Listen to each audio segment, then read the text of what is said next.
మన ధ్యాన భాగంగా ఆదికాండము 5వ అధ్యాయము 21వ వచనం నుండి 24 వరకు అందరం కలిపి చదువుదాం. హనోకు 65 ఏండ్లు బ్రతికి మెతూషెలను కనెను. హనోకు మెతూషెలను కనిన తర్వాత 300 ఏండ్లు దేవునితో నడుచుచు కుమారులను కుమార్తెలను కనెను. హనోకు దినములన్నీయు 365 ఏండ్లు.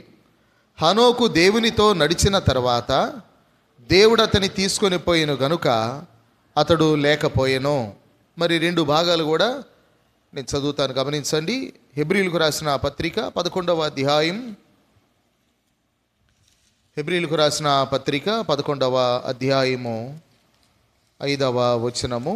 ఇది కూడా హనోకును గురించి రాయబడినటువంటి వచనం. విశ్వాసమును బట్టి హనోకు మరణము చూడకుండానట్లు కొనిపోబడేను. అతడు కొనిపోబడక మునుపు దేవునికి ఇష్టడై ఉండేనని సాక్ష్యం పొందెను. కాగా దేవుడు అతని కొనిపోయేను గనుక అతడు కనబడలేదు. తర్వాత యోధా పత్రిక ఒకే ఒక అధ్యాయము, ప్రకటన గ్రంథానికి ముందు యోధా పత్రిక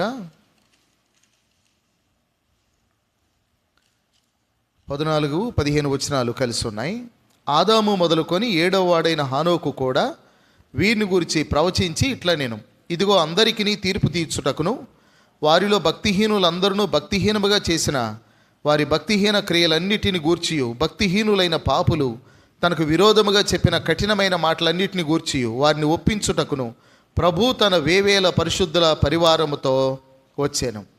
ఈ 14వ వచనంలో ఆదాము మొదలుకొని 7వ వాడైన హనోకు కూడా వీరిని గూర్చి ప్రవచించి ఇట్లా నేను.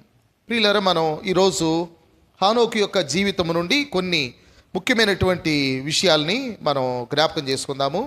బైబిల్లో హనోకును గురించి కొంచెంగానే వ్రాయబడింది. అబ్రహాము గురించి రాసినంత రాయలేదు, లేక ఇస్సాకును గురించి రాసినంత రాయలేదు, లేకపోతే మరి యాకోబును గురించి రాసినన్ని అధ్యాయాలు రాయలేదు, యోసేపును గురించినంత కూడా రాయలేదు.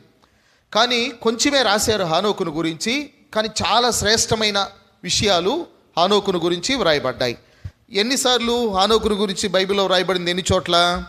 3 చోట్ల మనం చూసాం. ఇంకొకటి కూడా ఉంది, అది లూకా సువార్తలో యేసుక్రీస్తు యొక్క వంశావళిలో కూడా హనోకు యొక్క పేరు మనకు కనబడుతుంది. ఇది మనకి లూకా భక్తుడు ఆదాము దగ్గర నుండి తీసుకొచ్చాడు వంశావళి. లూకా సువార్త 3వ అధ్యాయంలో ఇందులో మనకి హనోకు పేరు కనబడుతుంది. లూకా సువార్త 3:37 లెమెకు మెతూషెలకు, మెతూషెల హనోకుకు, హనోకు ఎరెదుకు, ఎరెదు మహలేలుకు, మహలేలు కేయినానికి పుట్టారు అని. ఆ తర్వాత కేయినాను ఎనోషుకు, ఎనోషు షేతుకు, షేతు ఆదాముకు, ఆదాము దేవునికి కుమారుడు అని అన్నాడు. అంటే షేతు వంశానికి చెందినవాడు హనోకు అని. హనోకు యేసుక్రీస్తు వంశంలో కూడా ఆయన పేరు మెన్షన్ చేయబడినట్టుగా మనం చూస్తూ ఉన్నాం. కనుక బైబిల్లో ఈ హనోకును గురించి మనం ధ్యానం చేస్తూ ఉన్నప్పుడు హనోకు అనే పేరు కలిగిన వారు మనకి మొత్తం ఎంతమంది ఉన్నారంటే 4 కనబడతారు. హనోకు అనే పేరు కలిగిన వారు 4 కనబడతారు. చూడండి, బైబిల్లో ఆదికాండము 4వ అధ్యాయం, ఇక్కడ కయీను వంశములో ఒక హనోకు మనకు కనబడతాడు.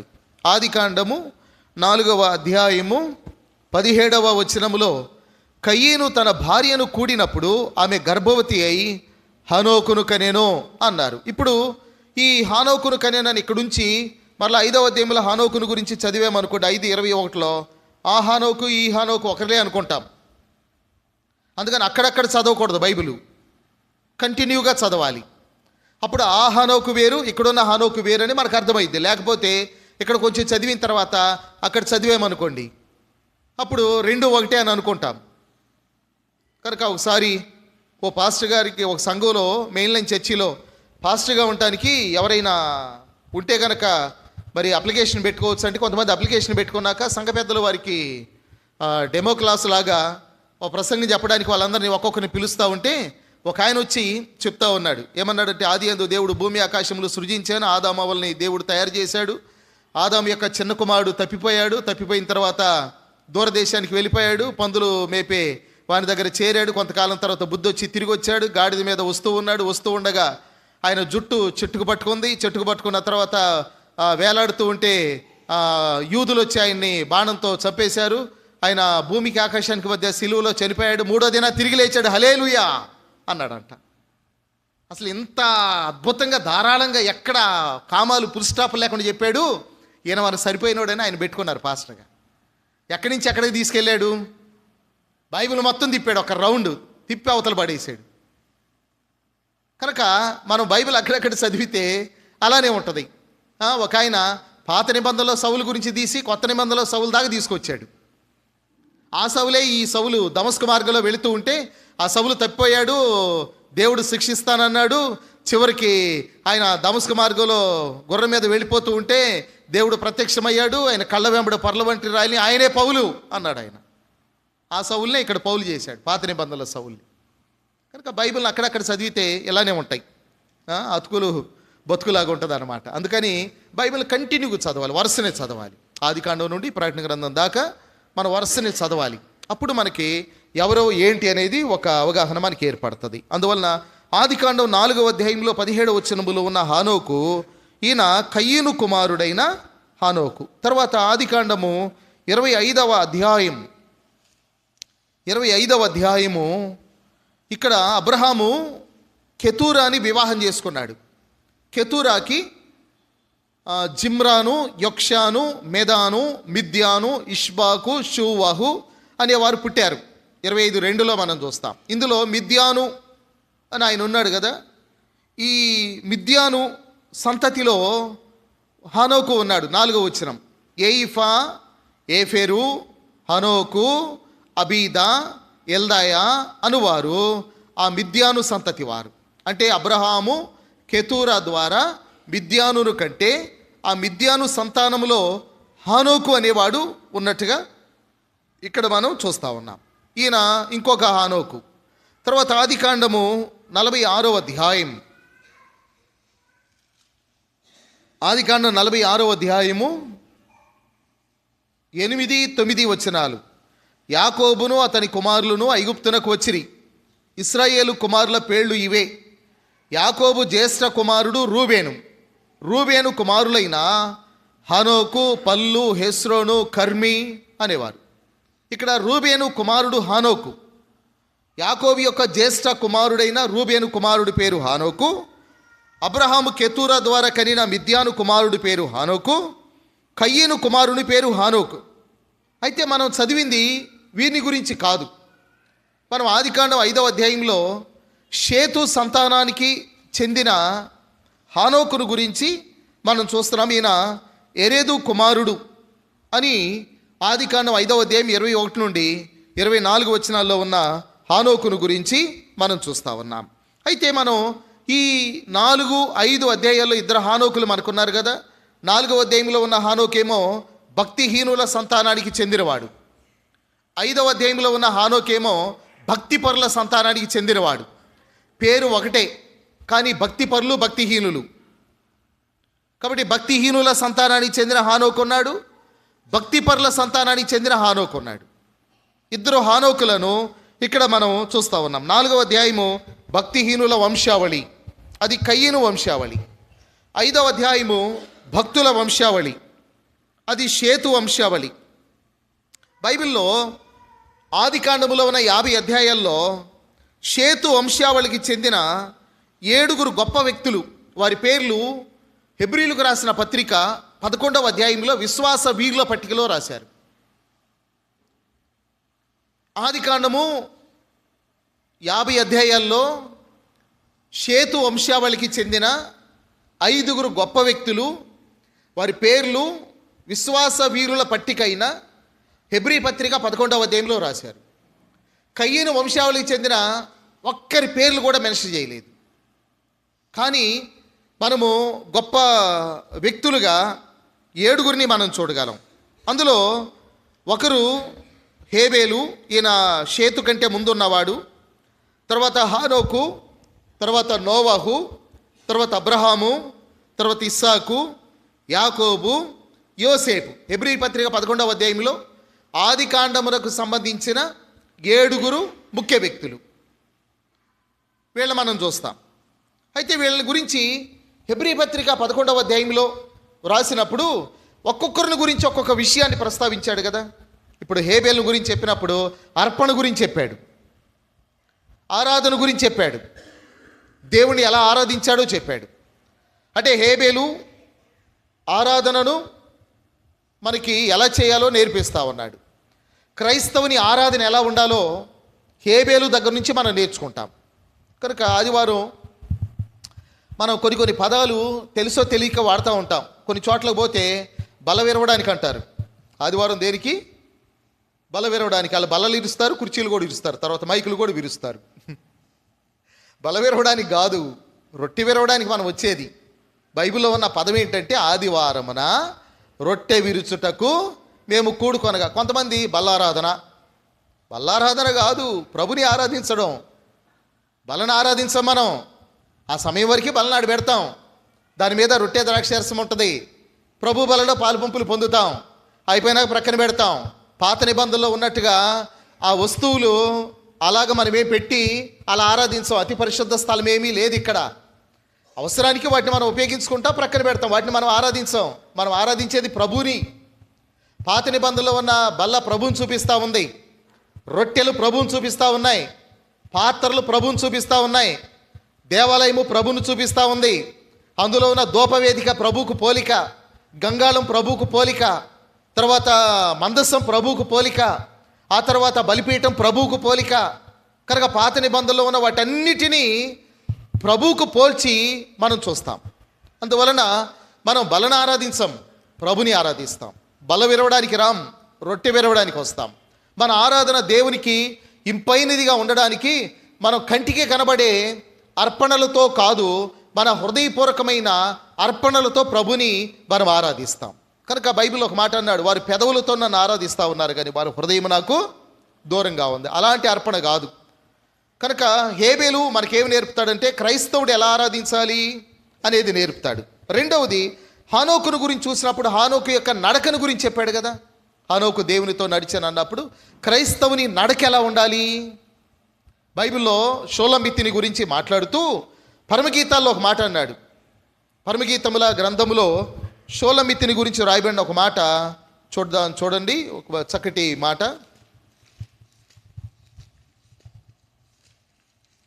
పరమగీతములు, ఇది సంఘానికి ఒక పోలిక, చక్కటి పోలిక ఈ మాట. పరమగీతములు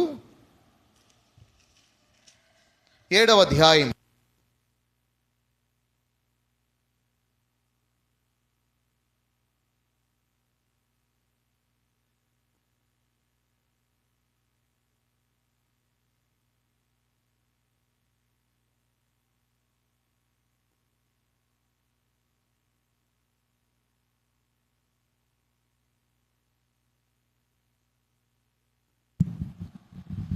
పరమగీతములు 7వ అధ్యాయం 1వ వచనం. రాజకుమార పుత్రిక, నీ పాదరక్షలతో నీవెంత అందముగా నడుచుచున్నావు అన్నాడు. ఇది సంఘాన్ని గురించి అలంకారికంగా చెప్పబడిన మాట. పాదరక్షలు అన్నప్పుడు ఎఫెసీ పత్రిక 6వ అధ్యాయంలో ఏమన్నాడు? సువార్త వలనైన సిద్ధ మనస్సును జోడు అన్నాడు. నీ పాదరక్షలతో నీవెంత అందంగా నడుచున్నావు అని అంటే క్రైస్తవుని యొక్క నడక దేవునికి ఇంపైనదిగా, ఇష్టమైనదిగా, యోగ్యమైనదిగా ఉండాలి. బైబిల్లో విపరీతమైన నడక నడిచిన వాడు ఉన్నాడు కదా. ఎవరైనా చెప్పగలరా? అందరు ఇక్కడే ఉన్నారా? నీ నడక నా ఎదుట విపరీతమైనది అన్నాడు దూత వచ్చి కదా. బిలాము దారి తప్పి వెళ్ళిపోతూ ఉంటే మరి గాడిదకు దూత కనపడగా, కత్తి తీసుకున్న దూత కనపడగా, గాడిద 2 గోడల మధ్యలోని తీసుకెళ్ళినప్పుడు ఆయన కాలు రాసుకున్నప్పుడు ఆ గాడిదను కొట్టడం జరుగుతుంది. అప్పుడు గాడిద మాట్లాడడం జరుగుతుంది.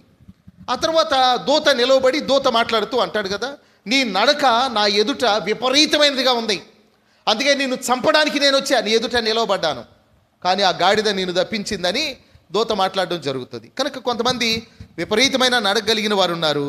క్రైస్తవుని యొక్క నడక దేవునికి అందంగా, చక్కగా ఉండేదిగా ఉండాలి. నడక అనేది నడవడికకు సంబంధించింది. కనుక హానోకు అన్నప్పుడు నడక. తర్వాత నోవాహును గురించి హెబ్రీ పత్రిక 11వ అధ్యాయంలో అతడు విశ్వాసమును బట్టి ఓడను సిద్ధపరిచను అన్నాడు కదా. అది పని లేక క్రియ, క్రైస్తవుని పని లేక క్రైస్తవుని క్రియ. మనం కేవలం మాటలతోనే కాదు, క్రియలతోనూ కూడా ప్రభు యొక్క పని చేస్తూ కూడా ప్రభుని గణపరచాలి. అందుకని అన్నాడు, మాటతోనూ నాలుగుతోనూ కాక క్రియతోనూ సత్యముతోనూ ప్రేమింతము, యోహాను మొదటి పత్రికలో. నోవాహు అన్నప్పుడు పని లేక క్రియ. అబ్రహాం అన్నప్పుడు విశ్వాసం. అక్కడ అబ్రహాం యొక్క విశ్వాసం గురించి చెప్పాడు. క్రైస్తవుని విశ్వాసం ఎలా ఉండాలో అబ్రహాము జీవితంలో నుండి మనం నేర్చుకుంటాం. తర్వాత ఇస్సాకు అన్నప్పుడు విధేయత. ఇస్సాకు తండ్రికి ఎలా విధేయుడయ్యాడో హెబ్రీ పత్రిక 11వ అధ్యాయంలో చెప్పాడు. యాకోబు అన్నప్పుడు విజయము. యాకోబు ఇశ్రాయేలుకి ఎలా మార్చబడ్డాడో, ఆయన విజయవంతమైన జీవితాన్ని ఎలా కలిగి ఉండగలిగాడు, ఓడిపోతూ వచ్చిన వ్యక్తి, అది యాకోబు యొక్క జీవితాన్ని గురించి మనం చూస్తాం. యోసేపు అన్నప్పుడు మహిమ లేక ఘనత. యోసేపు ఘనతకు ఎలా హెచ్చింపబడ్డాడో అది మనం చూస్తాము హెబ్రీ పత్రిక 11వ అధ్యాయంలో. కాబట్టి హెబ్రీ పత్రిక 11వ అధ్యాయంలో ఆది కాండములో నుండి 7 గొప్ప వ్యక్తులను అక్కడ విశ్వాస వీరుల పట్టికలో రాశారు. అందులో హేబేలు, హానోకు, నోవాహు, అబ్రహాము, ఇస్సాకు, యాకోబు, యోసేపు. ఒక్కొక్కరిలో ఒక్కొక్క విశేషమైన లక్షణం హెబ్రీ పత్రిక 11వ అధ్యాయంలో వ్రాయడం మనం చూస్తాం. అయితే ఇక్కడ హానోకు దగ్గరకు వచ్చేసరికి హానోకు యొక్క జీవితంలో 3 మాటలు మనం 3 వచనాలు చదివాం 3 చోట్ల. ఈ 3 భాగాల్ని 3 మాటలు చెప్పుకోవచ్చు. ఒకటి, ఆది కాండం 5వ అధ్యాయం 21 నుండి 24 వరకు హానోకు యొక్క నడక. హెబ్రీ పత్రిక 11వ అధ్యాయం 5వ వచనం హానోకు యొక్క సాక్ష్యం. అక్కడ ఏమన్నాడు అంటే, హానోకు మృత్యునొందక మునుపు దేవునికి ఇష్టుడై ఉండేనని సాక్ష్యము పొందాను అన్నాడు. హానోకు యొక్క సాక్ష్యము. యోధా పత్రిక 14వ వచనం హానోకు యొక్క ప్రవచనం. హానోకు యొక్క నడక, హానోకు యొక్క సాక్ష్యము, హానోకు యొక్క ప్రవచనం. హానోకు భక్తిహీనులను గురించి ప్రవచించెను అని యోధా పత్రిక 14వ అధ్యాయంలో వ్రాయబడి ఉన్నది. ఇప్పుడు హానోకు యొక్క జీవితం నుండి నేను ఒక 3 ముఖ్యమైనటువంటి మాటల్ని, విషయాల్ని నేను మీకు గుర్తు చేయాలని ఆశిస్తూ ఉన్నాను. మొట్టమొదటిగా హానోకు అంటే ప్రతిష్ఠితుడు అని అర్థం. హానోకు అంటే ప్రతిష్ఠితుడు అని అర్థం. ప్రతిష్ఠితుడు అన్నప్పుడు పాత నిబంధనలో ఒక ప్రత్యేకమైన పని కొరకై ప్రతిష్ఠించబడడం అనేటువంటి భావన ఉంది. కనుక వస్తువులు ప్రతిష్ఠించారు, దేవాలయంలో వస్తువులు ప్రతిష్ఠించారు. వాటిని ప్రతిష్ఠ చేశాక ఆ పనికి తప్ప ఇక దేనికి అవి వాడడానికి వీల్లేదు. అయితే క్రొత్త నిబంధనకు వచ్చేసరికి వేరు. మనం పాత నిబంధనలో వస్తువులాగా క్రొత్త నిబంధనల వస్తువులు చూడకూడదు. అది మనం ఆ వ్యత్యాసాన్ని మనం గమనించాలి. అని ఎలబడితే అలా నిర్లక్ష్యంగా ఉంచడానికని కాదు, దాన్ని మనం పాత నిబంధనల కోణంలో మనం చూడకూడదు. పాత నిబంధనల వస్తువులు ప్రతిష్ఠించారు, అవి కేవలం ఆ పని కొరకు మాత్రమే వాడబడతాయి. వాటిని దానియేలు గ్రంథం 5వ అధ్యాయంలో బెల్షెస్సర్ తీసుకెళ్ళి అందులో మద్యం పోసి త్రాగినప్పుడు దేవుని యొక్క శిక్ష అతని మీదకి వచ్చింది. అది పాత నిబంధనలో వస్తువులు ప్రతిష్ఠించారు. మాత్రమే కాదు, పాత నిబంధనలో వ్యక్తులను ప్రతిష్ఠించారు.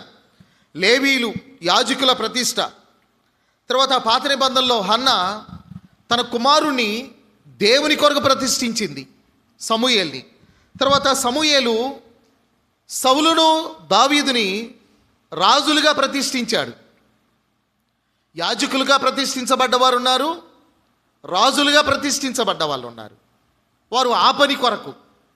వస్తువులు ప్రతిష్ఠించబడ్డాయి, వ్యక్తులు ప్రతిష్ఠించబడ్డారు. ఇలాగా పాత నిబంధనలో వస్తువులను, వ్యక్తులను రకరకాల పనుల కొరకై వారు ప్రతిష్ఠించడం జరిగింది. అయితే హానోకు అంటే ప్రతిష్ఠితుడు అని అర్థం. బహుశా వాళ్ళ తండ్రి ఎరేదు ఆయన ఎప్పుడో ప్రతిష్ఠితుడు అన్నట్టుగా దేవుని కొరకు ప్రతిష్ఠించాడేమో మనకు తెలియదు. కొంతమంది అనుకుంటారు కదా, నాకు కుమారుణ్ణి ఇస్తే నీ కొరకు ఇస్తాను అని హన్నా అన్నట్టుగా ఒకవేళ ఎరేదు అనుకున్నాడేమో మనకు తెలియదు. కానీ హానోకు చిన్నప్పటి నుండి తన తండ్రి అనుకున్నట్టుగా పెరగలేకపోయాడు. 65 ఏండ్లు వచ్చే వరకు అతడు దేవుని తెలుసుకోలేకపోయాడు. 65వ ఏట ఆయన దేవుని తెలుసుకోగలిగాడు. కాబట్టి కొన్నిసార్లు మనం అనుకున్నట్టుగా జరగవచ్చు, మనం అనుకున్నట్టుగా జరగకపోవచ్చు. అయితే మనం కనుక ప్రార్థన చేస్తే ఏ సమయంలోనైనా దేవుడు ఎలాంటి మార్గంలో వెళుతున్న వారినైనా తిరిగి మరలా దారిలో పెట్టడానికి మన బిడ్డల విషయాల్లో కృపను చూపేవాడు. ఒకవేళ మన పిల్లల విషయాల్లో మనకు ఒకవేళ విశాలమైన భావన ఉండి వారు దేవుని పని చేయాలి అనే దృక్పథం మనలో గనక ఉండి వారిని అలా పెంచాలనుకుంటే, వారు మాట వినకపోతే గనక ఆయన ఖచ్చితంగా తన దారిలోని తెచ్చుకుంటాడు. మన ప్రార్థనలు అనేవి ఎప్పటికీ వ్యర్థం కావు అనేది కూడా మనం గుర్తుపెట్టుకోవాలి. అయితే అప్పటి వరకు వారు మనకు లోబడవచ్చు, లోబడకపోవచ్చు, మనం అనుకున్నట్టుగా జరగవచ్చు, జరగకపోవచ్చు. కానీ సమయం వచ్చినప్పుడు దేవుడు వారిని వదిలిపెట్టడం. అయితే మనం వారిని ఎలా పడితే అలా ఉండాలని మనం కోరుకోం. మన వంతు మనం ప్రయాసపడతాం, మనం చేయాల్సింది చేస్తాము. ఎంత చేసినా మన మాట వినకపోతే కనుక దేవుడు మన ప్రార్థనలు మాత్రం వ్యర్థం చేయకుండా మనం ఖచ్చితంగా వాళ్ళని దారిలో పెడతాడు సమయం వచ్చినప్పుడు. అలాంటిదే హనోకు జీవితంలో కూడా ఎప్పుడో ఒకసారి జరిగింది. హనోకు అంటే ప్రతిష్ఠితుడు అని అర్థం. మన క్రొత్త నిబంధన కోణంలో చూసినప్పుడు బైబిల్లో యోహాను సువార్త 10వ అధ్యాయం, యోహాను సువార్త 10వ అధ్యాయము 36వ వచనములో, తండ్రి ప్రతిష్ఠ చేసి ఈ లోకములోనికి పంపిన వానితో నీవు దేవదూషణ చేయుచున్నావని చెప్పుదురా అన్నాడు. తండ్రి ప్రతిష్ఠ చేసి ఈ లోకంలోనికి పంపించారు. ఎవరిని పంపించింది? కుమారుడైన యేసుక్రీస్తుని. తండ్రి తన కుమారుని ప్రతిష్ఠించి ఈ లోకంలోనికి పంపించాడు. తర్వాత యోహాను సువార్త 17వ అధ్యాయము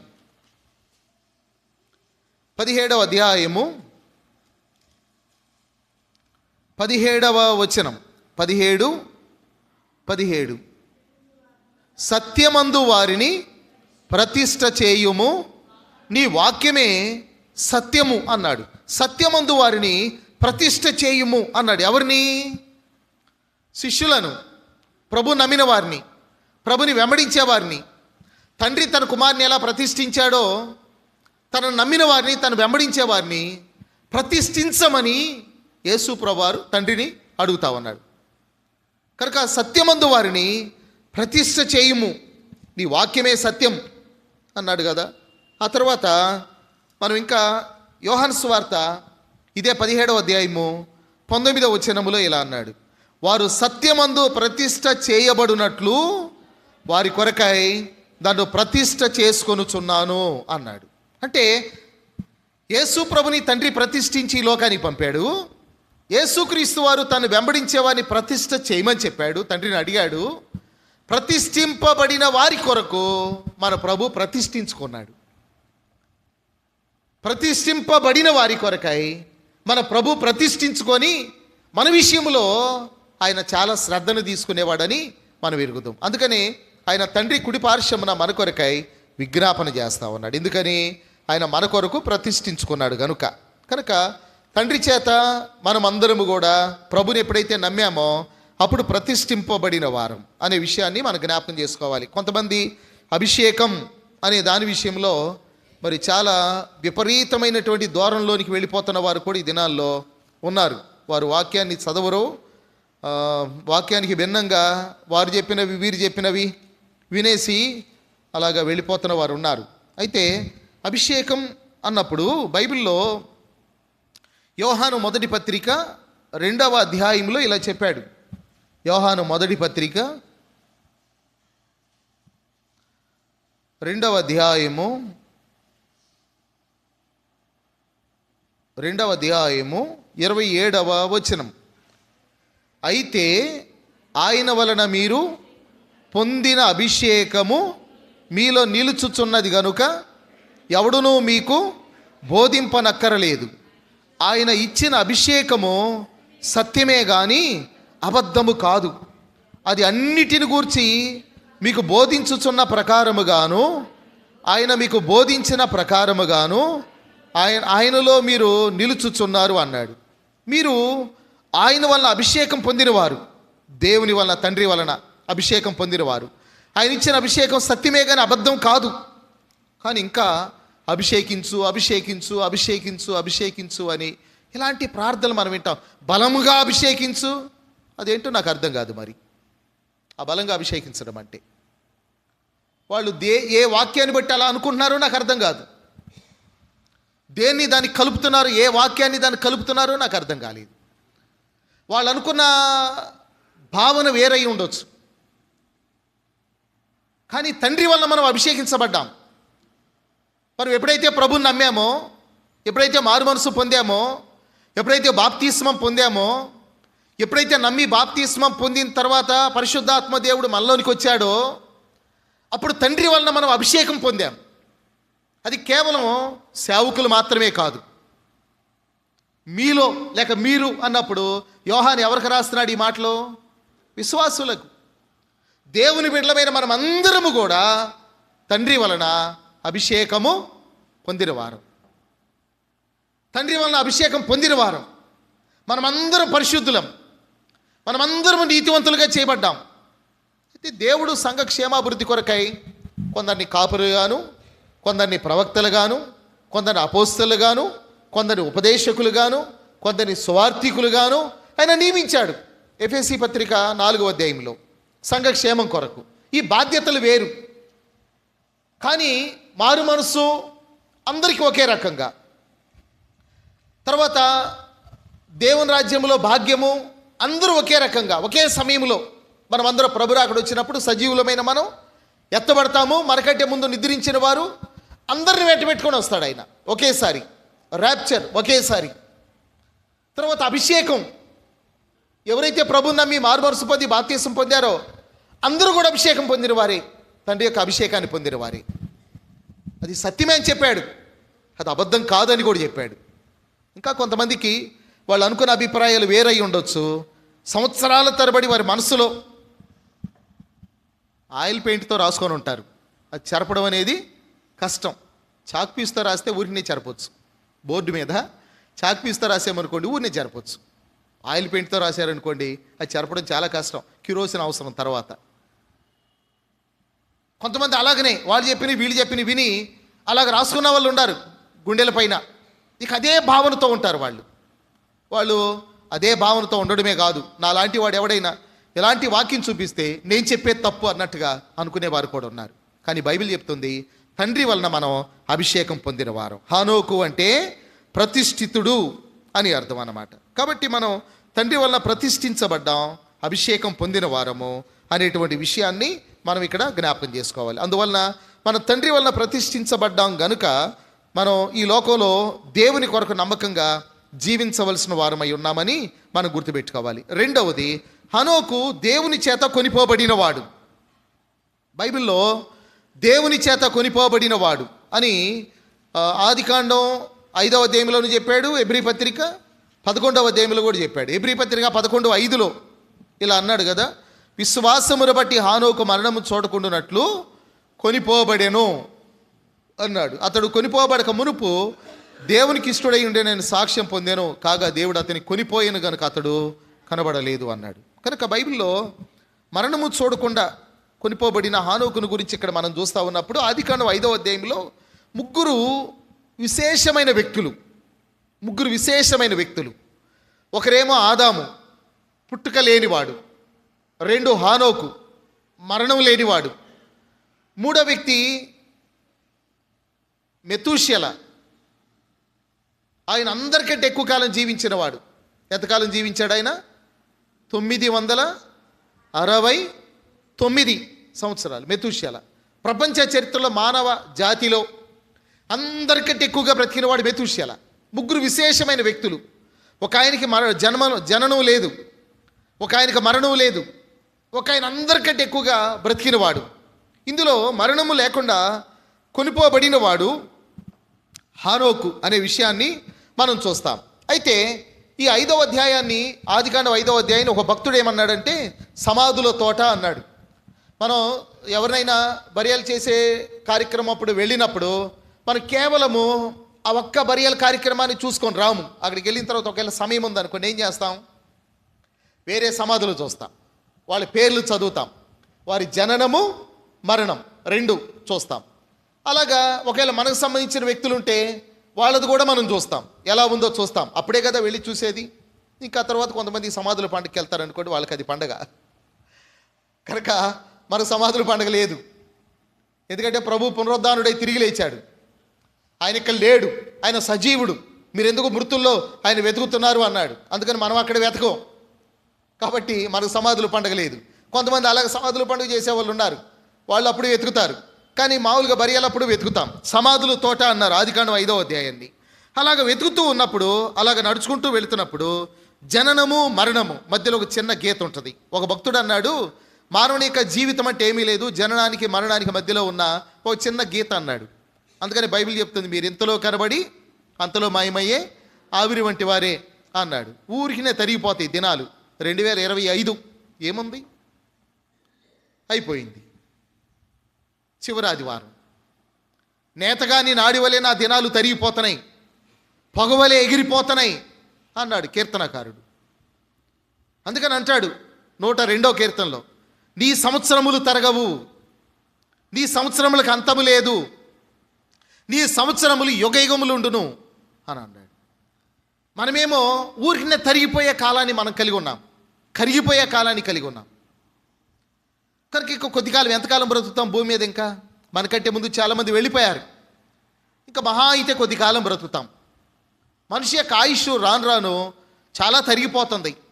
మేము రాత్రి ఎప్పుడో మాట్లాడుకుంటూ ఓ మాట అనుకున్నాం, రానున్న కాలంలో నడి వయస్కు వారు ఆ తరం మనకు కనబడదేమో. ఎందుకంటే యవనస్తులు త్రాగుడికి, జోదానికి, గంజాయికి, పాపానికి అలవాటు పడిపోయి ఎవరు ఎప్పుడు చచ్చిపోతారో తెలియదు. అట్లా విపరీతంగా అలాగా వెళ్ళిపోయి అలా అయిపోతే మరి నడి వయస్కులు తర్వాత తరం ఎలా ఉంటుంది? అప్పుడు వృద్ధులు, బాలురు తరం ఉంటుంది, మధ్యలో ఉన్న తరం ఉండదు.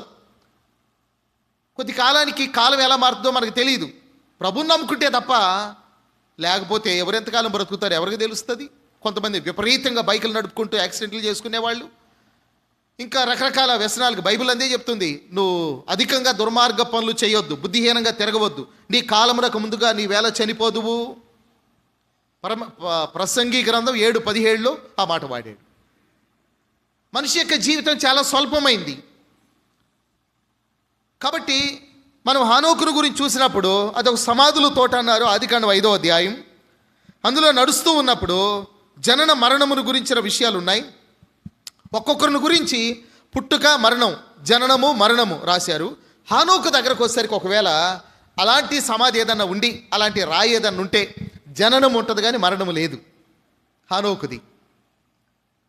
కనుక హానోకు మరణము చూడకుండా అతడు కొనిపోబడెను అనేటువంటి మాట మనం బైబిల్లో చూస్తా ఉన్నాం.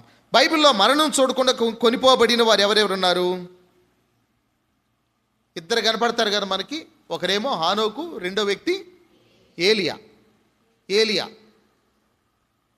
వీరు, హానోకు కొనిపోబడ్డాడు.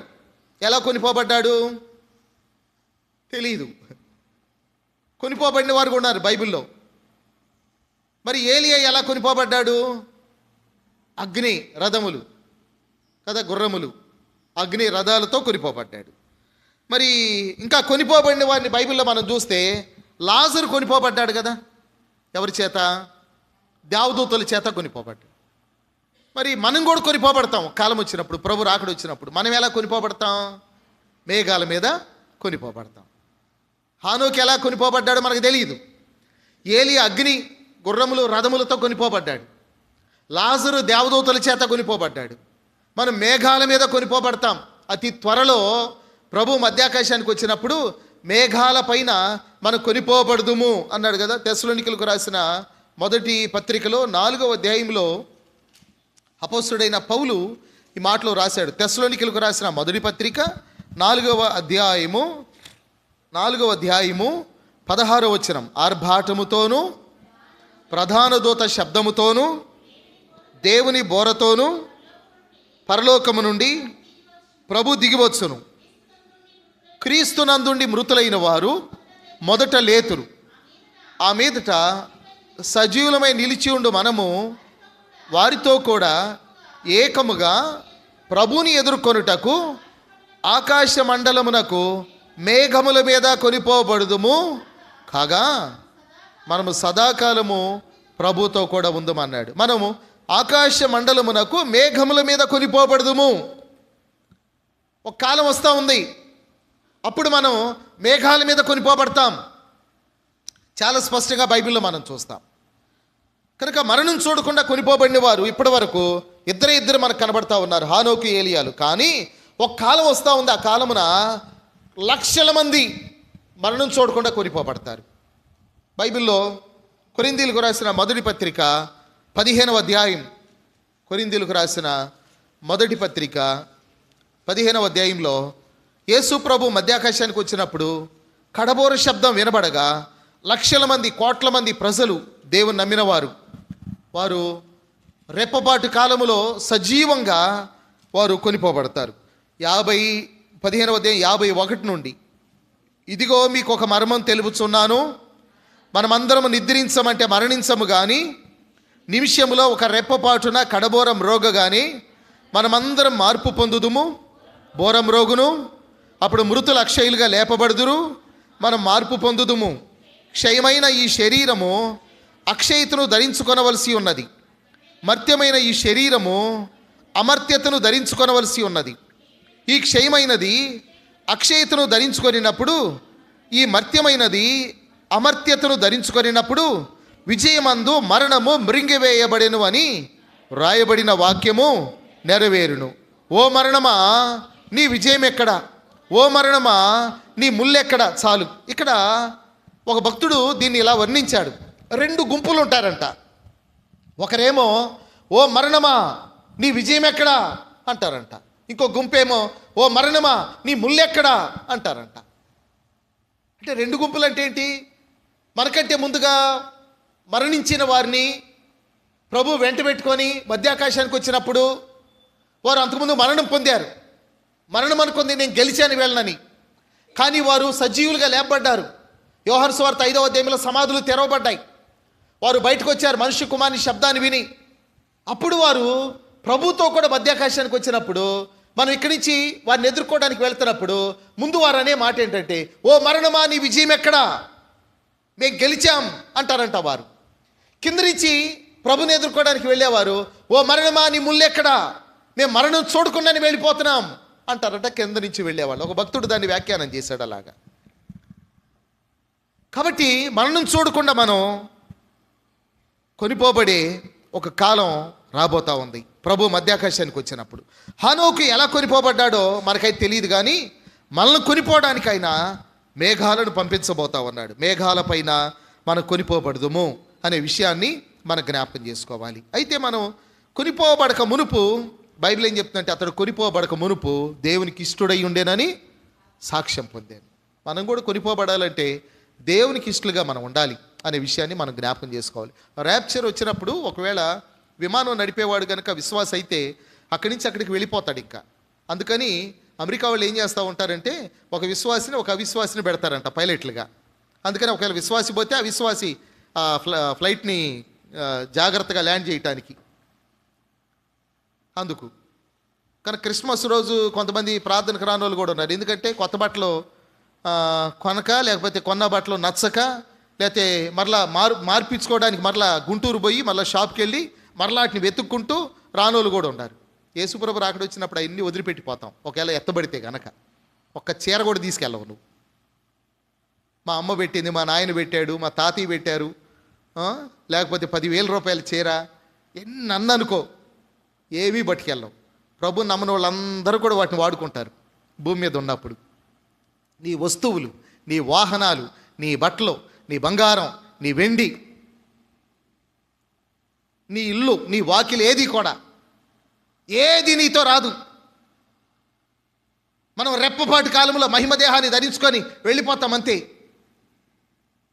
అందుకనే నాకు వెండి బంగారాల మీద పెద్ద ఆశ ఉండదు. అన్నీ వదిలిపెట్టి వెళ్ళిపోతాం.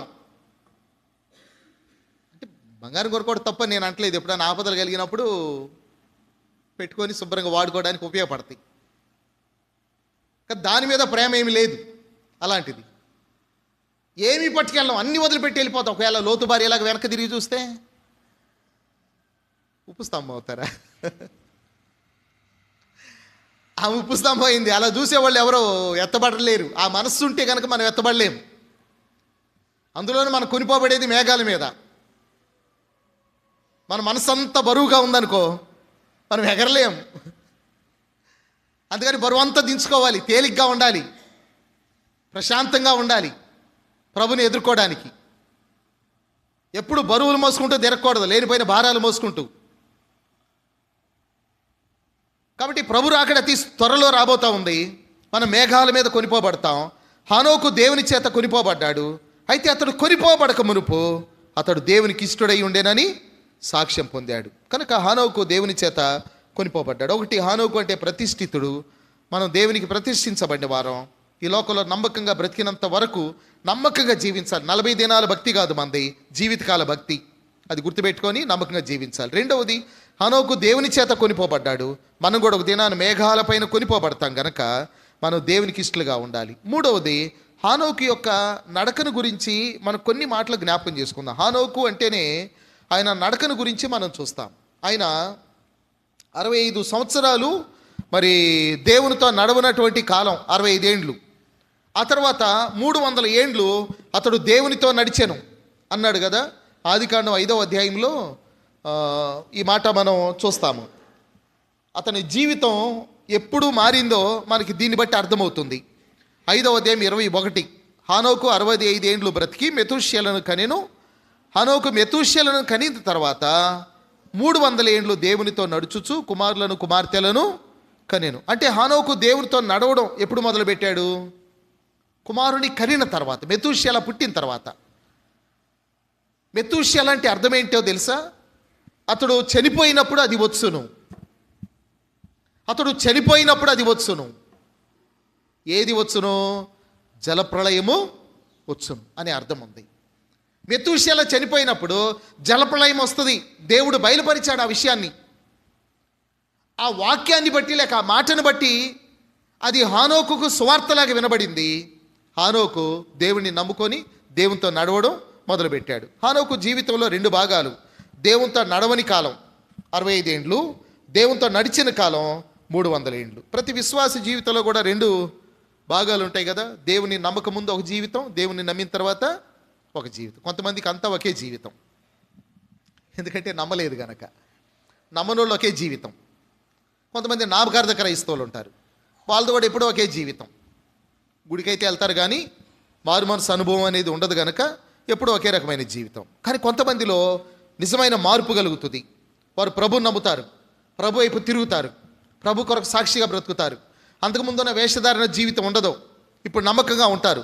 కనుక మార్పు చెందిన జీవితం, మార్పు చెందని జీవితం. అయితే హానోకు తనకు కుమారుడు పుట్టక మునుపు దేవునితో ఆయన నడవలేదు, కానీ తన కుమారుడు పుట్టాక దేవునితో నడవడం అతడు ప్రారంభించినట్టుగా మనం చూస్తూ ఉన్నాం. అంటే ఒక భక్తుడు అన్నాడు కదా, తండ్రి కుమారుల పుట్టుక ఒకే రోజు అంట. ఎవరెవరిది? హానోకు, మెతూషెల. ఎలాగా అంటే హానోకుదేమో ఆత్మీయమైన పుట్టుక, మెతూషెలదేమో శారీరకమైన పుట్టుక. అందుకని తండ్రి కుమారులదు ఒకే రోజు పుట్టుక అన్నాడు ఒక భక్తుడు. మెతూషెల శారీరకంగా పుట్టినరోజే, హానోకు ఆత్మీయంగా పుట్టాడు. అయితే శారీరక పుట్టుక కంటే ఆత్మీయమైన పుట్టుక చాలా ప్రాముఖ్యమైంది.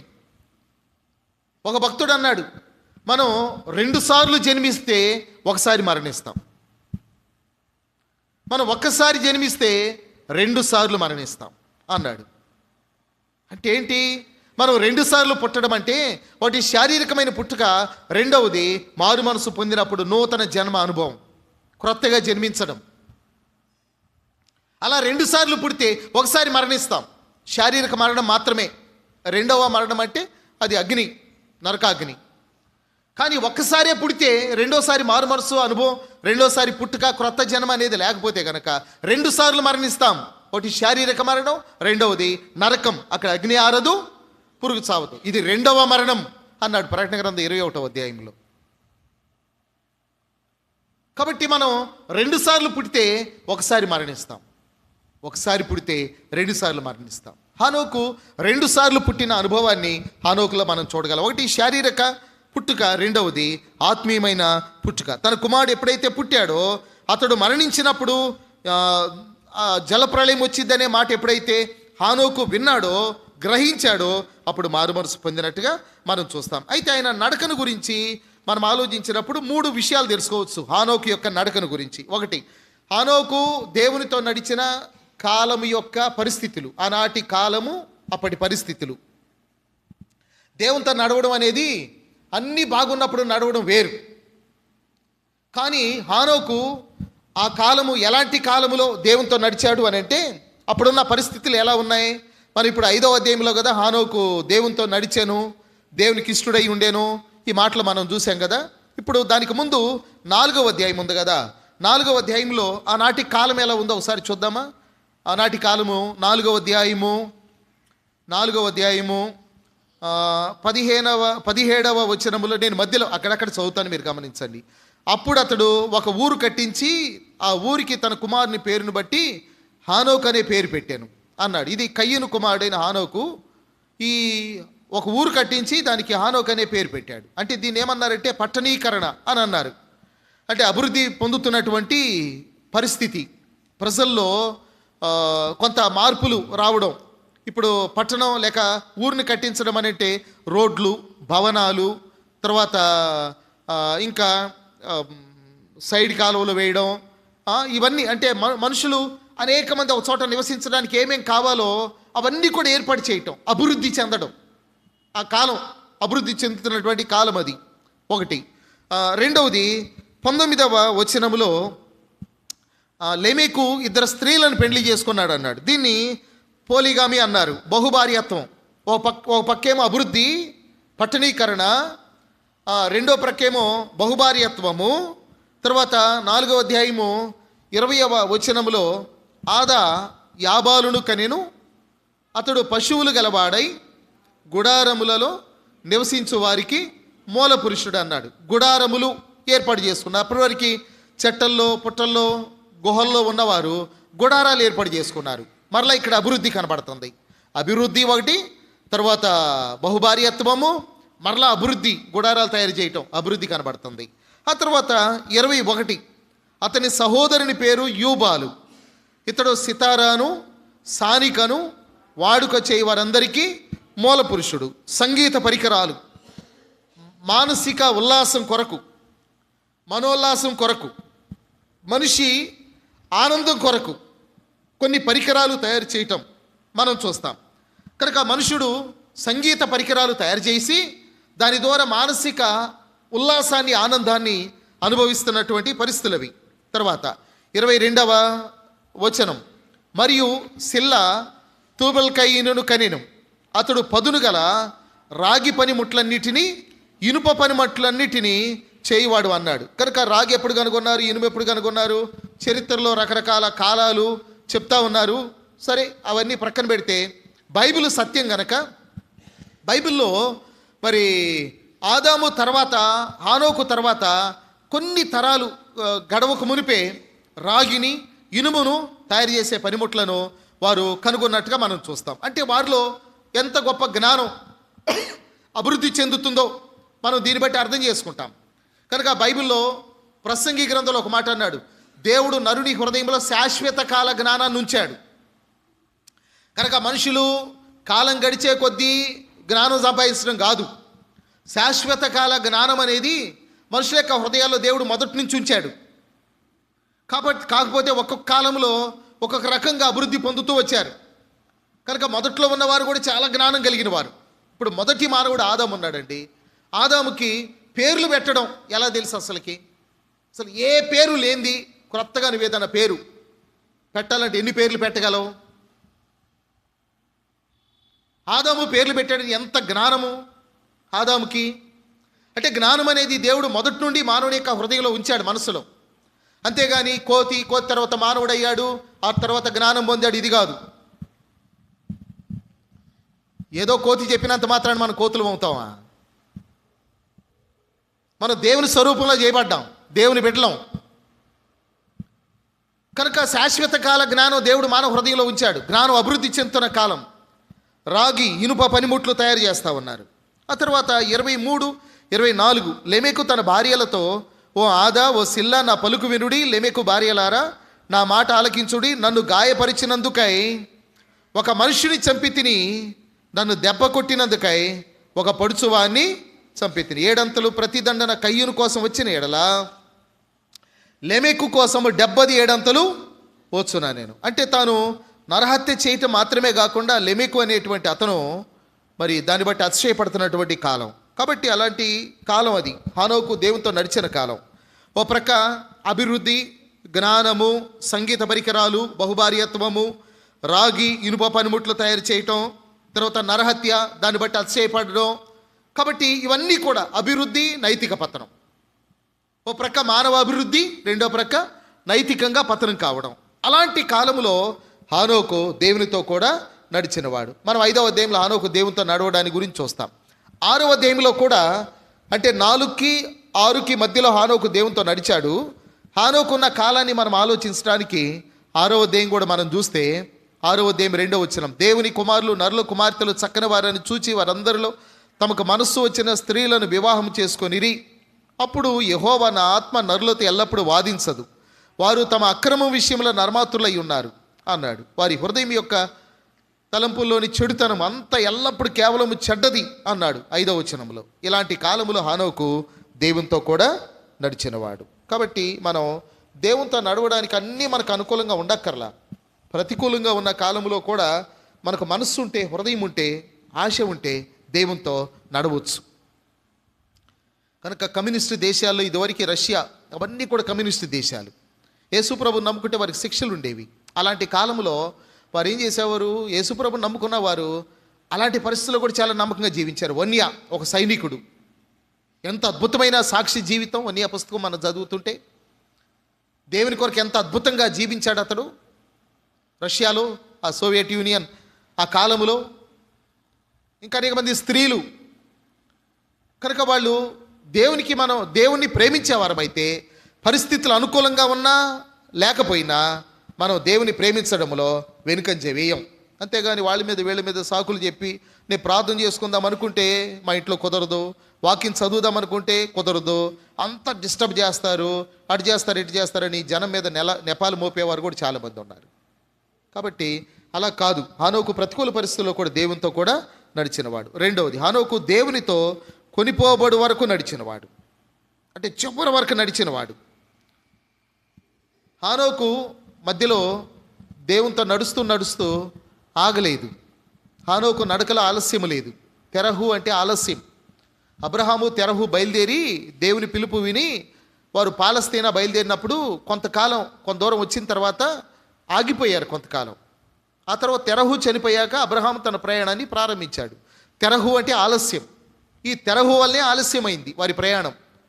కొన్నిసార్లు నడుస్తూ ఆగిపోయే వాళ్ళు ఉంటారు, కొన్నిసార్లు నడుస్తూ వేరే దారిలోకి వెళ్ళేవారు కూడా ఉంటారు. ఇటు అటు మార్గాలు తప్పి తిరిగేటువంటి వారు ఉంటారు. కనుక హానోకు అలా కాదు. ఆయన నడకలో ఆలస్యము లేదు, ఆయన నడకలో వంకరతనము లేదు. దేవునితో క్రమంగా నడిచిన వాడిగా, చివరి వరకు నడిచిన వాడిగా మనం చూస్తాం. ఎంతకాలం నడిచాడు? 300 ఏండ్లు. ఒకవేళ 300 కంటే ఎక్కువ కాలం ఉంటే కనుక అంతకాలం కూడా నడవగలిగేవాడు.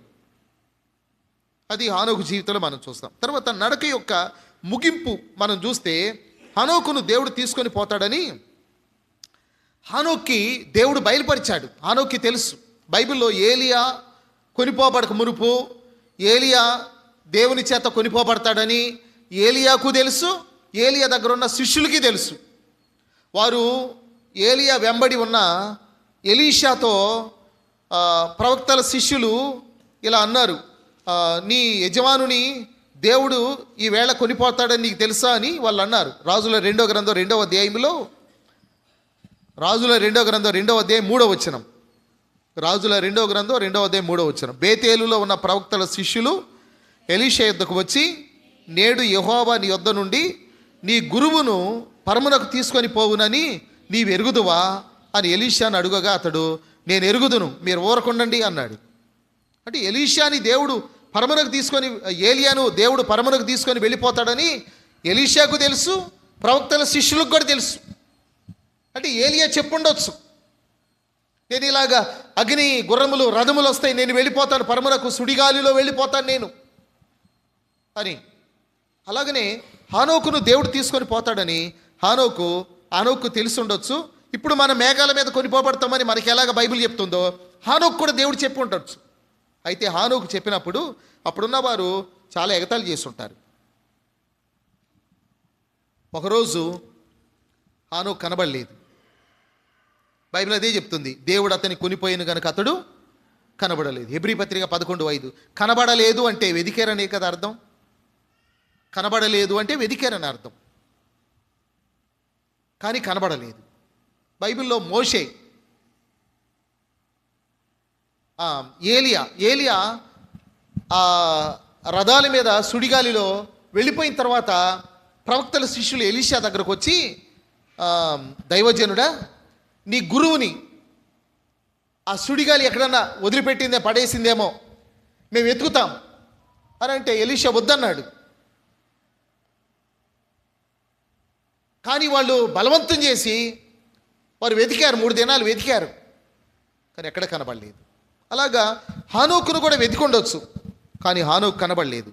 ఒక దినాన ఉన్నట్టుండి హానోకు ఎక్కడ కనబడలేదు, భూమి మీద కనబడలేదు, అతడు వెళ్ళిపోయాడు. యేసు ప్రభు నమ్మిన వారు ఒక దినాన భూమి మీద కనబడరు, నమ్మని వారు ఉంటారు భూమి మీద, నమ్మిన వారు కనబడరు, వారిని ఎక్కడ వెతికినా కనబడరు. అప్పుడు అర్థమైంది లోకానికి రెండో రాకడ క్రైస్తవులు చెప్పినట్టుగా బైబిల్లో రాయబడిన ప్రకారం అది జరిగింది అన్నప్పుడు వాళ్ళు పశ్చాత్తాపడతారు. కానీ పశ్చాత్తాపడినా అప్పుడు వారికి అవకాశం లేదు.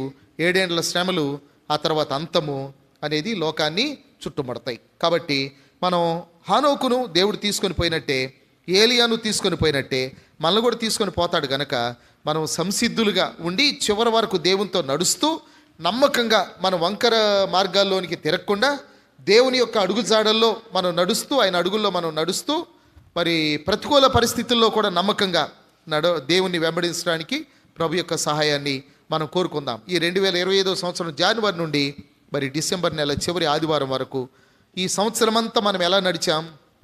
హానోకు 300 ఏండ్లు దేవునితో ఎడతెక్కకుండా నడిచాడు. మరి మనం ఎలా నడిచాం? మన నడక ఎలా ఉంది, మన నడవడికి ఎలా ఉంది అనేది కూడా మనం పరిశీలించుకొని ప్రభు సహాయాన్ని కోరుకుందాం. తల్ల ఉంచండి, ప్రార్థనాపూర్వకంగా ప్రభు యొక్క బలలో పాల్పంపులు పొందుదాం.